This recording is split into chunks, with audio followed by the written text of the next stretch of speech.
요한이 전한 거룩한 복음입니다. 그날 곧 주간 첫날 저녁이 되자 제자들은 유다인들이 두려워 문을 모두 잠가놓고 있었다. 그런데 예수님께서 오시어 가운데 서시며 평화가 너희와 함께 하고 그들에게 말씀하셨다. 이렇게 말씀하시고 나서 당신의 두 손과 옆구리를 그들에게 보여주셨다. 제자들은 주님을 뵙고 기뻐하였다.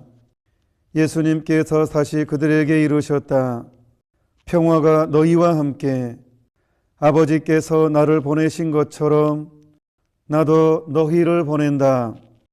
이렇게 이르시고 나서 그들에게 숨을 불어넣으며 말씀하셨다. 성령을 받아라. 너희가 누구에게든지 용서해 주면 그가 용서를 받을 것이고 그대로 두면 그대로 남아있을 것이다.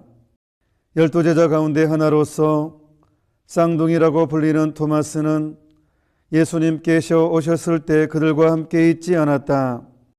그래서 다른 제자들이 그에게 우리는 주님을 배웠소 하고 말하였다. 그러자 토마스는 그들에게 나는 그분의 손에 있는 못자국을 직접 보고 그 못자국에 내 손가락을 넣어보고 또 그분 옆구리에 내 손을 넣어보지 않고는 결코 믿지 못하겠소 하고 말하였다. 여드레 뒤에 제자들이 다시 집안에 모여 있었는데 토마스도 그들과 함께 있었다. 문이 다 잠겨 있었는데도 예수님께서 오시어 서시며 말씀하셨다. 그러고 나서 토마스에게 이르셨다. 내 손가락을 여기 대보고 내 손을 보아라. 내 손을 뻗어 내 옆구리에 넣어보아라. 그리고 의심을 버리고 믿어라. 토마스가 예수님께 대답하였다. 저의 주님, 저의 하느님. 그러자 예수님께서 토마스에게 말씀하셨다. 너는 나를 보고서야 믿느냐?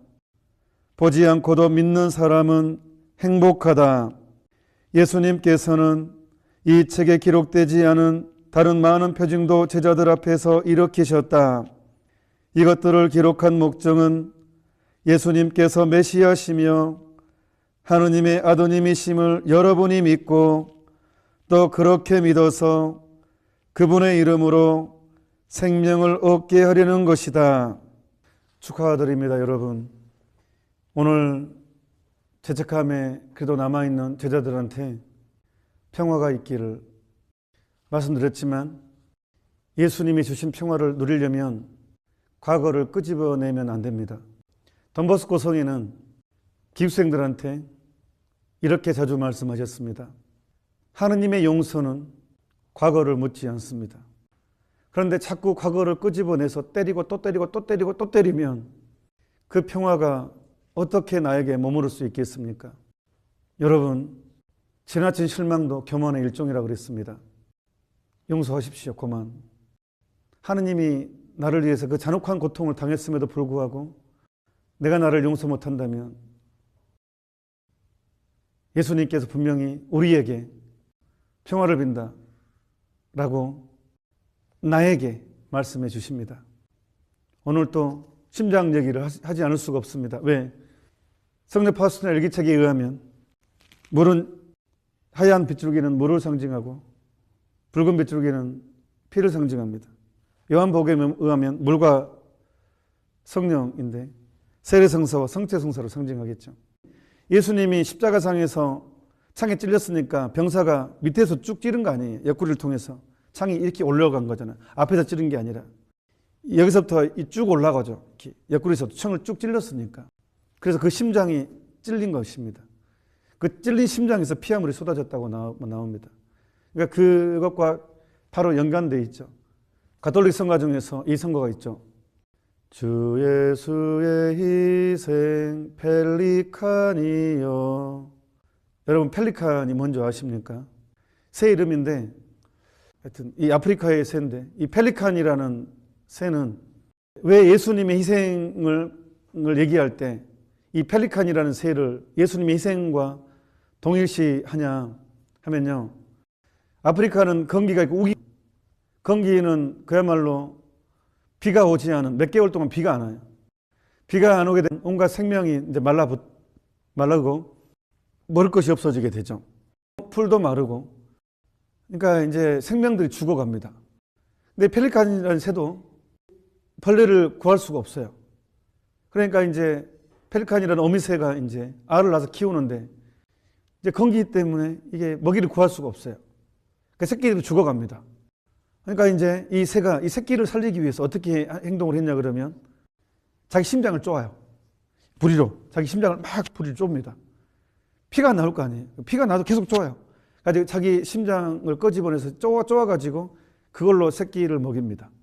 살을 찢어가지고 자기 심장을 쪼아가지고. 그리고 이제 새끼들은 배가 고프니까 이제 그 어미 펠리칸의 새에서 나오는 피로 목을 죽이고 심장을 부드러우니까 심장이 가장 그거를 이렇게 쪼아 먹습니다. 그리고 이제 어미는 죽고 새끼는 그걸로 버팁니다. 이 건기를. 어미는 죽고 새끼는 삽니다. 이게 펠리칸 새의 전설입니다. 그래서 가톨릭 성가에 주 예수의 희생 펠리칸이여라는 그 가사가, 그 노래가 들어간 것입니다.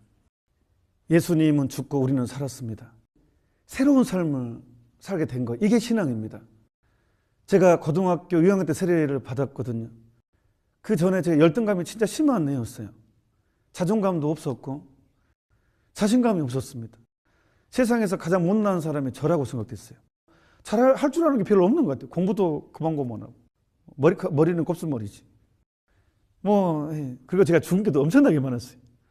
이거 손 댄 겁니다. 죽은 게 누가 뽑아준 거예요. 키도 그렇게 그때는 크지 않았어요. 집안도 돈도 없고 족보는 있지만 있으나마난 족보 있어야지 집안 되도록 우리 집안이 무슨 가문에 누가 뭐라고 하는데 내 귀에 안 들어왔어요. 내 사는 게 이렇게 힘든데 안 들어왔어요. 그 족보 아무 소용 없었어요. 그런데 예수님이 누군지를 아는 순간, 예수님이 내 삶에 들어오는 순간 나는 왕이었습니다. 열등감이고 뭐고 다 필요 없습니다. 이제 예수님을 체험하게 되면 그 아픔까지도 사랑할 수 있게 되고, 이게 신앙입니다. 진짜로 이거 기적 아니에요. 그 아픔, 내 열등감도 사랑할 수 있게 되고, 그게 더 장점으로 바뀌게 되고, 예수님을 만나면 사람은 미치는 것 같습니다. 의학적인 미침이 아니라 영적인 미침. 그래서 새로운 삶을 살 수 있습니다. 하느님의 용서는 과거를 묻지 않습니다. 제발 받아들이셔야 됩니다. 하느님의 용서를 믿으셔야 됩니다. 그렇기 때문에 나는 새 출발을 할 수가 있는 것입니다. 그리고 심장이 바뀌었습니다. 내 심장은 이제 내 것이 아닙니다. 예수님 것이고 예수님 심장을 단 것입니다. 이것을 믿는 사람은 참으로 복됩니다. 그 사람은 이제 정말 새로운 삶을 살 수가 있습니다. 어떠한 경우에도 감사할 수 있고 어떤 처지에서든지도 감사할 수 있습니다. 그래서 그런 기쁨을 노래한 것 중에 이제 가장 또 감동스러운 게 사도 바오로가 골로사이인들에게 보낸 편지 3장 1절부터 14절 또 17절의 내용 함께 나눠드리겠습니다. 형제 여러분, 여러분은 그리스도와 함께 다시 살아났으니 천상 것을 추구하십시오. 거기에서 그리스도는 하느님의 오른편에 앉아 계십니다. 여러분은 지상에 있는 것들에 마음을 두지 말고 이제 천상에 있는 것들을 마음에 두십시오. 여러분은 이 세상에서 이미 죽었기 때문입니다. 이게 굉장히 중요한 개념입니다. 예수님의 죽음이 내 죽음입니다. 왜? 예수님이 내 죄를 가지고 죽었기 때문에. 내가 당할 벌을 당했고 죄는 죽음을 요구하거든요. 그래서 예수님이 나를 대신해 죽었어요. 그래서 예수님과 나는 함께 죽었습니다. 여러분의 참 생명은 그리스도와 함께 하느님 안에 있어서 보이지 않습니다. 여러분의 생명이신 그리스도가 나타나실 때 여러분도 그분과 함께 영광 속에 나타나게 될 것입니다. 재림을 이야기합니다. 재림. 다시 오신다고 한 것을 지금 상기시킨 것입니다. 여러분은 모든 세속적인 욕망을 죽이십시오. 세속적인 욕망을 죽여야 됩니다. 이제 그래서 우리의 삶이라는 것은 끊임없이 올라오는 욕망을 죽이고 하는 것. 이제 이게 이제 신앙생활, 믿음 생활입니다. 음행과 더러운 행위와 욕정과 못된 욕심과 우승숭배나 다름없는 탐욕 따위의 욕망은 하느님을 거역하는 자들에게 내리시는 하느님의 진노를 살 것입니다. 근데 사실 음행이나 더러운 욕망은 매스미디어를 통해서 정말 너무 쉽게 전달됩니다. 인터넷을 통해서. 그러니까 우리는 이걸 전쟁 선포해야 돼요. 그러니까 스마트폰이라는 것은 어떻게 쓰느냐에 따라서 지옥으로 부를 수도 있고 천국을 부를 수가 있습니다. 내가 선택하는 것입니다. 그래서 우리가 기도해야 됩니다. 아침 새벽 미사 보통 하고 오후 3시 기도, 저녁 기도해요. 이거를 같이 하자는 이유는 그래야 힘을 좀 얻을 수 있어요. 이 부활했다고 해서 이게 전쟁이 끝난 게 아닙니다. 이제 전쟁은 지금부터 시작됩니다. 마귀들도 뭉치거든요. 우리가 바뀔까 봐서 노심초사하면서 있는 힘을 다해서 유혹을 합니다. 우리의 좌절과 우리의 죄와 우리의 욕망을 먹고 사는 게 마귀들이니까. 그래서 우리도 뭉쳐야 됩니다. 같이 기도하고 같이 나누고 함으로써 승리를 만들어가는 과정입니다. 이 인생이라는 것은. 여러분도 전에 이런 욕망에 빠져 살 때에도 그런 행동을 하고 있었습니다. 그러나 지금은 분노와 격분과 악의와 비방과 또 입에서 나오는 수치스러운 말 따위는 모두 버려야 합니다. 예수님이 내 것을 다 가지고 돌아가셨으니까 이제 나는 살아줬어요. 그리고 거짓말로 서로 속이지 마십시오. 여러분은 옛 생활을 청산하여 낡은 인간을 벗어버렸고 새 인간으로 갈아입었기 때문입니다. 새 인간은 자기 창조주의 형상을 따라 끊임없이 새로워지면서 참된 지식을 가지게 됩니다. 참된 지식은 뭐겠습니까? 예수 그리스도를 알아가는 것 아니겠습니까? 여기에는 그리스도인과 유다인, 할례받은 사람과 받지 않는 사람, 타국인, 야만인, 노예, 자유인 따위의 구별이 없습니다. 오직 그리스도만이 전부로서 모든 사람 위에 군림하십니다. 여러분은 하느님이 뽑아주신 사람들이고 하느님의 성도들이며 하느님의 사랑을 받는 백성들입니다. 그러니 따뜻한 동정심과 친절한 마음과 겸손과 온유와 인내로 마음을 새롭게 하여 서로 도와주고 피차에 불평할 일이 있더라도 서로 용서해 주십시오. 주님께서 여러분을 용서하신 것처럼 여러분도 서로 용서해야 합니다. 용서는 옵션이 아니라 의무라는 거예요. 참 제가 2년 전인가 얼척이 없는 어처구니가 없는 소리를 들었어요. 어떤 사람이 용서는 불가능하다고 그냥 미워하라고 했다고. 하느님은, 예수님은 용서하는 말을 한 적이 없다고. 그것도 어떤 유명한 사람이 그랬다는 거예요. 그래서 제가 그랬을 리가 없다. 어떻게 사제가 그렇게 말할 수가 있냐. 저는 그걸 믿지 않았습니다. 지금도 안 믿습니다. 아니, 하느님이 나를 용서했어요. 우리가 용서를 해야 되는 이유는 가장 결정적인 게 하느님이 나를 용서했다는 거예요. 여기에서 기인하는 거예요. 시편에 머리칼보다 많은 죄가 나를 감싸고 있다고 했는데 하느님 모든 죄를 뒤집어 쓰시고 그리고 구원을 약속하시고 천국을 선물해 줬단 말이에요. 하느님은 나를 이렇게까지 하셨는데 내가 나한테 잘못한 사람을 용서 못하고 미움에 떨고 있다면 이게 법칙이 가능하냐고요. 이게 용서가 불가능하다고. 그건 얼마나 이기적인 욕심이에요. 누릴 것은 누리고 나는 안 해주고. 이스라엘 요르단강 밑에 가면 맨 끝에 사해가 있죠. 바로 말 그대로 죽을 사자예요. 죽음의 바다예요. 왜 이게 염분 농도가 바닷물의 10배가 넘어요. 이 삼투압 작용이 일어나 버려요. 배추에 소금 뿌리면 머리 쏙 빠져나와 버리잖아요. 그런 것처럼 이 작용 때문에 생명체가 살 수가 없어요. 그래서 사해가 죽음의 바다라고 불리잖아요. 생명체가 살 수 없으니까. 왜 사해가 그렇게 됐어요? 받기만 하고 줄 줄 모르니까. 요르단강에서 물을 받아. 근데 나가는 게 없어요. 지대가 낮아요. 그러니까 받기만 하고 줄 줄 모르니까 계속 받기만 하고 줄 줄 모르니까 이게 이제 증발되고 하다 보니 이게 짠물이 돼버린 거예요. 밑에 소금도 좀 있고. 이게 주기만 했으면 이 사해가 안 돼. 계속 흘러가는 물이 흘러가니까. 근데 받기만 하고 줄 줄 몰라. 그래서 이 바다가 죽음의 바다가 된 거예요. 밑에 이제 소금은 있고. 인간도 마찬가지예요. 하느님께서 이렇게 넘치도록 받았는데 공기도 공짜고 넘치도록 받았어요. 내 재능도 하느님 거 아니에요. 근데 받았는데 줄 줄 모르면 이게 죽은 사람이죠. 하느님이 나를 용서해 줬어. 그 잔악한 고통을 통해서까지 하면서도 용서해 줬어. 근데 나는 용서 안 해줘. 나한테 잘못한 사람 용서 안 해줘. 이게 맞냐고요. 이게 천국의 사람이 되겠냐고. 빛의 사람이 되겠냐고요. 그런데 용서 불가능하다고 포기하라고 그렇게 저는 말을 할 수 없다고 생각합니다. 우리가 용서해야 되는, 물론 억울해요. 나 너무 가슴 아파요. 나 진짜 한이 돼요. 하지만 예수님이 나에 대해서 용서해 줬다는 거, 그겁니다. 그것 때문에. 그래서 성서 비유로 나한테 100달란트, 1만 달란트 빚진 사람을 탕감해 줬어.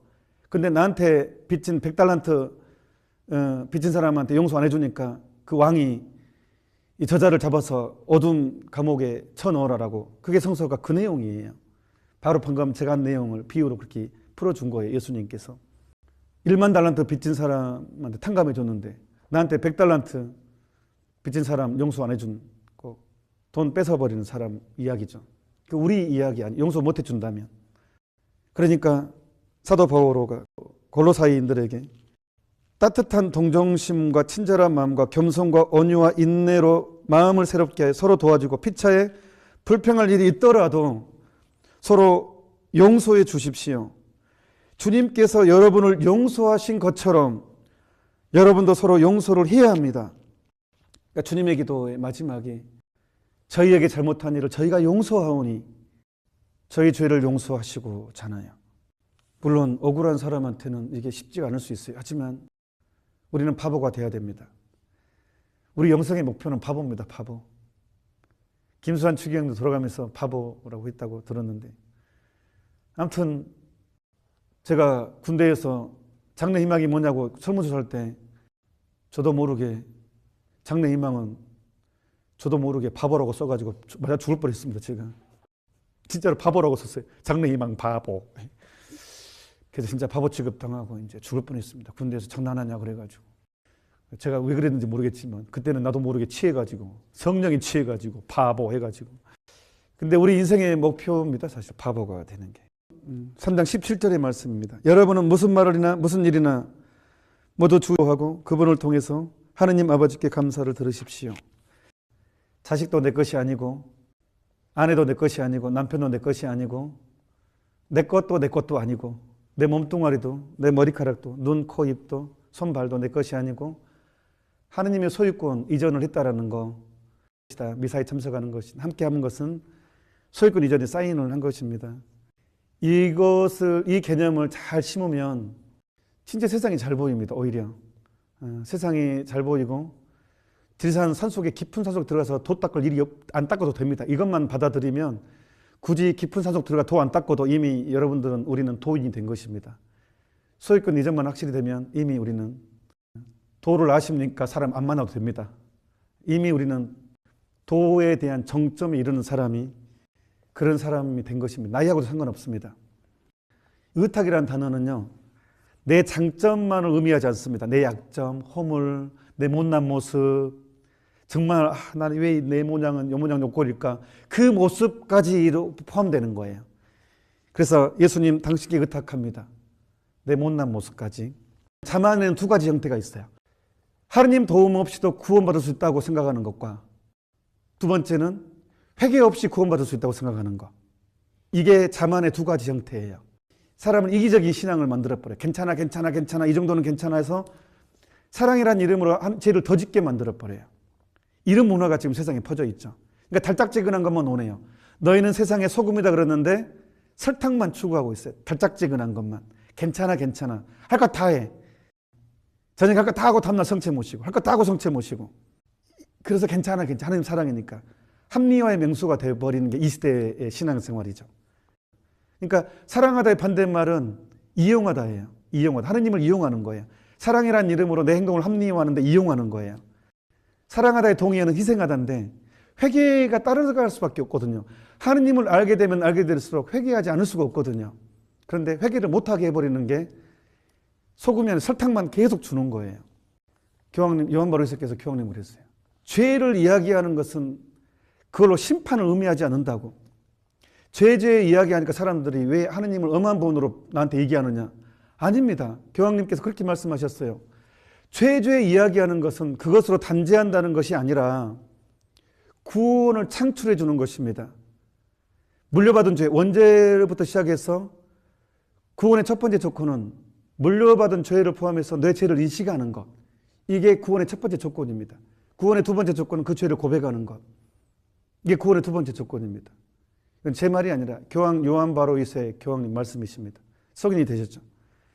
그러니까 죄를 이야기하는 것 자체가 단죄한다는 것을 의미하는 게 아니라는 거예요. 그걸 알려줘야죠.